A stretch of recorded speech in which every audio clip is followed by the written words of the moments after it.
नमस्कार दोस्तों, स्वागत है आप सभी का एक बार फिर से। दोस्तों, अगर आप अपनी लाइफ में कुछ नया सीखना चाहते हैं तो चैनल को सब्सक्राइब जरूर करिएगा। दोस्तों, घर में होने वाली छोटी छोटी बातों में कई संकेत छुपे होते हैं। इन संकेतों को अगर समझ लिया जाए तो हम जान सकते हैं कि भविष्य में आने वाला समय कैसा होगा और परेशानियों से बच सकते हैं। ज्योतिष के अनुसार जब दरिद्रता बढ़ने की संभावना होती है तो घर में छोटी छोटी बातें इशारा करती है। दोस्तों, आज के इस वीडियो में हम आपको वास्तुशास्त्र के बहुत ही अनोखे और अद्भुत विचारों के बारे में बताने जा रहे हैं।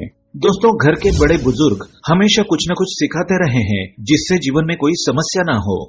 हमारे देश और समाज में संस्कारों का विशेष महत्व है। ये सभी कार्य न केवल भलाई के लिए होते हैं बल्कि आपकी तरक्की को भी प्रभावित करते हैं। दोस्तों, शास्त्रों में भी कुछ बातें बताई गई है जिनको पूरा करने से आपका दिन बेहतरीन हो जाएगा। आज हम आपको कुछ ऐसे ही उपाय बताने जा रहे हैं जिनके करने से न केवल मान सम्मान में वृद्धि होगी बल्कि धनलाभ के साथ भाग्य के दरवाजे भी खुलेंगे। दोस्तों, आज हम दुर्भाग्य को दूर करने वाली अचूक जानकारी आपको देंगे। और दोस्तों, आज आप जानेंगे कि शिव महापुराण में कुछ ऐसी वस्तुएं वर्णित है, कुछ ऐसी चीजें हम बताएंगे जिनका दान अगर व्यक्ति करता है तो कैसा भी दुर्भाग्य हो, कैसी भी तकलीफ हो, वो निश्चित रूप से दूर हो जाती है। कभी कभी मनुष्य को कोई ऐसी तकलीफ घेर लेती है, कोई ऐसी परेशानी घेर लेती है जिससे वो स्वयं घुटता रहता है। वो ना किसी को कह पाता है, बता पाता है और ना ही उससे उसको निजात मिलती है। तो दोस्तों, महादेव की पूजा पाठ और उनकी आराधना करने से समस्त पाप और समस्त कष्ट दूर हो जाते हैं। दोस्तों, ये कहने वाली कोई ऐसी बात नहीं है जो सिर्फ आप हवा में कह दें और ये उछल जाए। महादेव यानी शिवलिंग। शिवलिंग एक ऐसी चीज है जिसके पास बैठकर आप अपने कष्ट को कह सकते हैं। सबसे बड़ी जो चीज है वो विश्वास की बात है। अगर आप शिवलिंग पर विश्वास करते हैं, शिव महापुराण पर विश्वास करते हैं, तो निश्चित रूप से आपसे जो भी गलती हुई हो, जो भी कष्ट हुआ हो, आप बैठ करके सोमवार के दिन से पूजा आराधना शुरू करें तो निश्चित रूप से आपकी तकलीफ जो है वो दूर हो जाती है। आज हम दुर्भाग्य को दूर करने वाला शिव महापुराण में वर्णित एक विशेष चमत्कारी उपाय बताने जा रहे हैं। कुछ ऐसी वस्तुओं का दान बताने जा रहे हैं जिसे दान करने से आप जिससे प्रत्यक्ष या अप्रत्यक्ष रूप से जूझ रहे हैं वो कष्ट समाप्त हो जाएंगे। दोस्तों, शिव महापुराण में है क्या? शिव महापुराण में शिव जी की विस्तृत चर्चा है, विस्तृत जानकारी दी गई है शिव जी के बारे में। तो उसी में ऐसी 6 वस्तुओं का वर्णन है जिसका दान करने से मनुष्य जीवन के समस्त कष्टों से मुक्त हो जाता है। दोस्तों, शास्त्रों में जो बहुत दानी महादानी कहे जाते हैं वो लोग दान के द्वारा, पुण्य कर्म के द्वारा आज भी जाने जाते हैं। जैसे कर्ण को ले लीजिए। कर्ण को कौन नहीं जानता? कर्ण को महादानी की संज्ञा दी जाती है। राजा बलि है और राजा हरिश्चंद्र की कथा तो आप सभी जानते होंगे कि कितने बड़े दानी थे।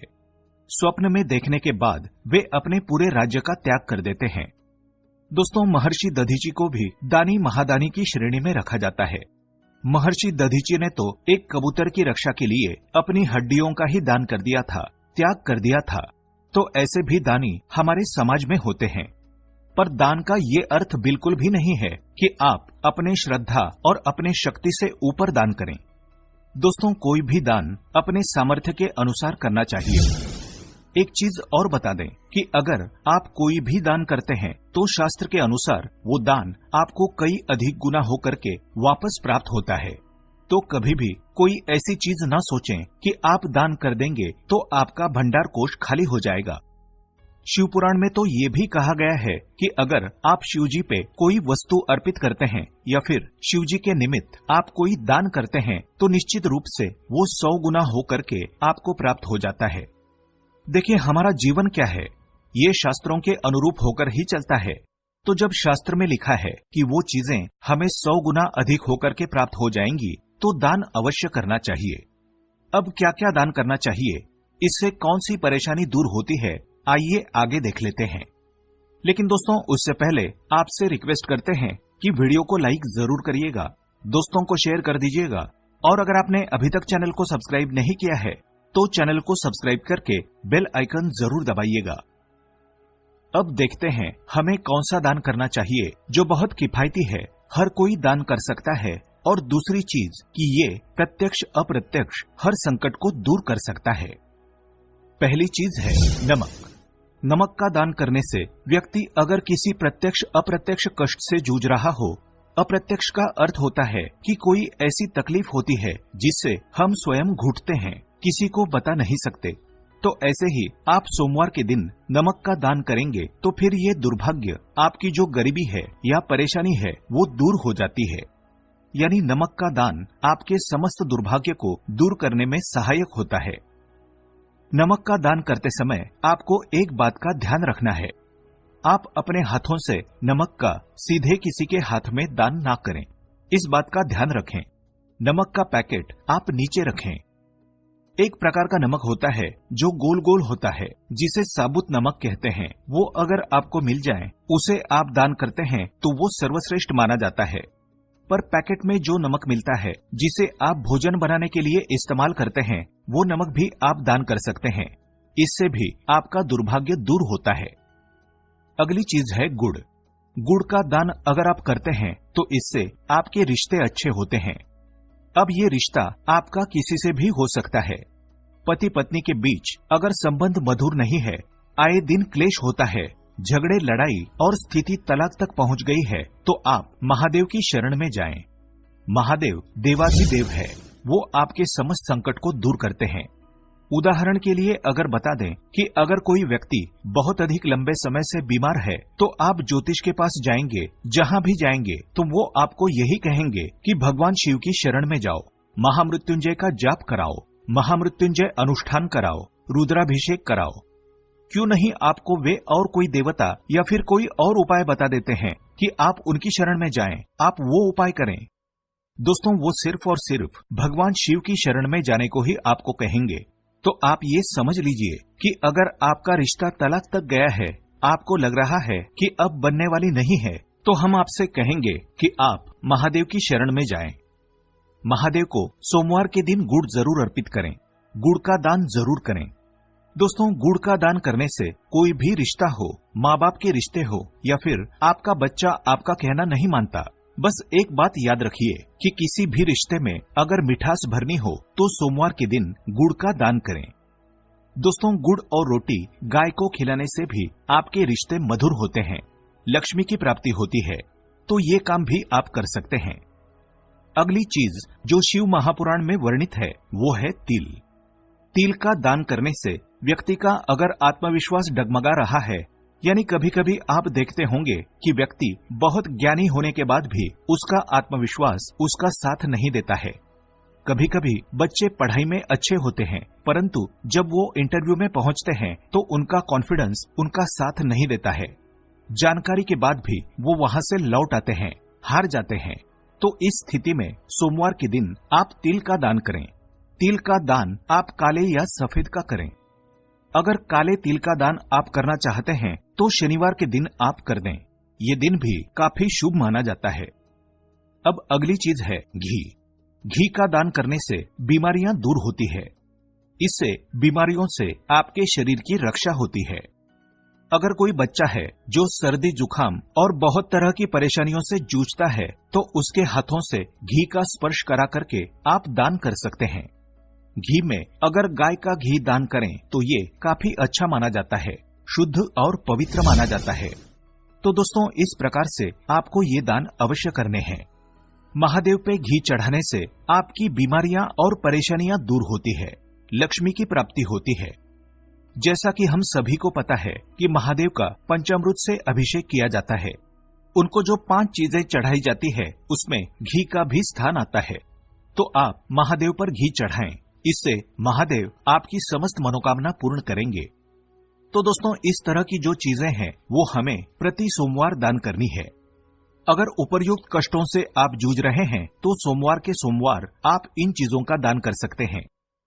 अगली चीज है दोस्तों अनाज। बहुत प्रकार के अनाज हम दान करते हैं। जैसे कोई व्रत या उपवास रखते हैं तो फिर अंत समय में जब आप पारण करने जाते हैं तो उससे पूर्व में कहा जाता है कि आप ब्राह्मण भोज कराओ, परंतु ब्राह्मण भोज हर समय संभव नहीं हो पाता है, तो हम ब्राह्मण के निमित्त कुछ अनाज दान कर सकते हैं। अनाज दान करने से माँ अन्नपूर्णा आपका भंडार कभी खाली नहीं रखती है। जैसा कि आप सभी जानते हैं कि माँ अन्नपूर्णा शिव की अर्धांगिनी है, माँ जगदम्बा स्वरूप है और उन्होंने भगवान शिव को ये वरदान दिया था कि जो व्यक्ति उनका अनादर नहीं करेगा उसका भंडार कभी खाली नहीं रहेगा। तो ये कोई छोटी सी चीज आप मत समझिएगा कि भंडार खाली नहीं रहेगा। आपके भंडार खाली नहीं रहने का अर्थ है कि आपका घर अन्न और धन से भरा रहेगा। अन्न और धन ये दोनों चीजें एक साथ जोड़ करके इसलिए देखी जाती है कि जिस व्यक्ति के खान पान का जो वैभव है वो भरा रहता है, समृद्धि बनी रहती है, उसके घर में धन की, लक्ष्मी की भी कभी कहीं कोई कमी नहीं रहती है। तो इस प्रकार का दान आप शिव महापुराण में बताए गए समय के अनुसार यानी सोमवार को और काले तिल का दान करना है तो शनिवार को इस तरह से दान करेंगे तो निश्चित रूप से आपकी ख्याति फैलेगी और आप जिस समस्या से, जिस दुर्भाग्य से जूझ रहे हैं वो भी धीरे धीरे समाप्त हो जाएगा।